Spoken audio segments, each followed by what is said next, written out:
বলতে চাই, খাম্বা তারেক তোর কাছে কয়টা খুনের প্ল্যান আছে?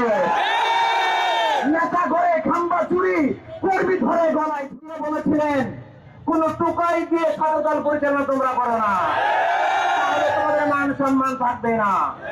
সন্ধ্যাজি আজকে তো নাই, আমরা কার কাছে অভিযোগ দিব? বিএনপির টপ টপটম টোকাই দিয়ে ভরা, যারা 8 পাস SSC পাস, তাদের কাছে ধর্ষণের মামলাবাদী সব সমান ইস্যু। তাদেরকে আমাদের বলার কিচ্ছু নাই। এই ছাত্রদল ধর্ষকদের ভাগ বিচারের দায়িত্ব আমরা জনগণের উপরে দিয়ে দিলাম।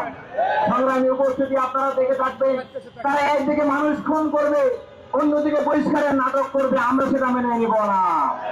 আপনারা আমাদের বন্ধুর হিজাব ধরে টান দিবেন, কাপড় খুলে ফেলার হুমকি দিবেন, গর্ভবতী নারীর পেটে লাথি মারবেন, আবার ভুয়া ফ্যামিলি কার্ড এবং ভাতা, ফ্যামিলি কার্ড, কৃষক কার্ড এবং আমাদের টাকার ভাতার ভুয়া গল্প শোনাবেন।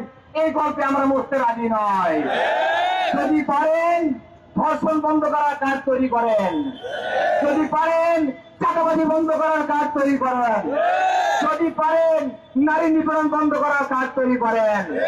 আমরা মনে করেছিলাম লন্ডন থেকে অনলাইনে বড় বড় ফতুয়া দিতেন, বড় বড় জ্ঞান দিতেন, তিনি দেশে এসে অপকর্ম বন্ধ করবেন, কিন্তু আমরা দেখেছি তিনি দেশে এসে অপকর্ম আরো বহু গুণে বৃদ্ধি করেছেন।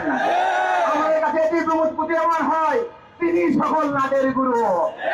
আমরা বলতে চাই, খাম্বা তারেক তোর কাছে কয়টা খুনের প্ল্যান আছে?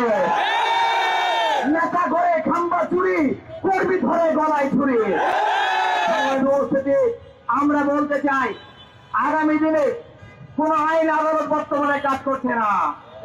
যদি কেউ আপনাদেরকে অপমান করতে আসে, বোরকা খুলে নিতে আসে, নারী হিজাব ধরে টান মারে, অথবা নিকাবকে বেশ্যাবৃত্তির সাথে তুলনা করে, আমরা অনুরোধ করবো আপনার পাড়ায় গণপ্রতিরোধ করে তুলবেন। এ সমস্ত কুলাঙ্গারকে বেয়াদবকে যেখানে পাবেন সেখানে আপনারা সাইজ করে দিবেন। আপনারা সরকার, আপনারা আইন, বর্তমানে আইন আদালত বলতে কোনো কিছু নাই, সব বিএনপির কাছে বর্তমানে বিক্রি হয়ে গিয়েছে।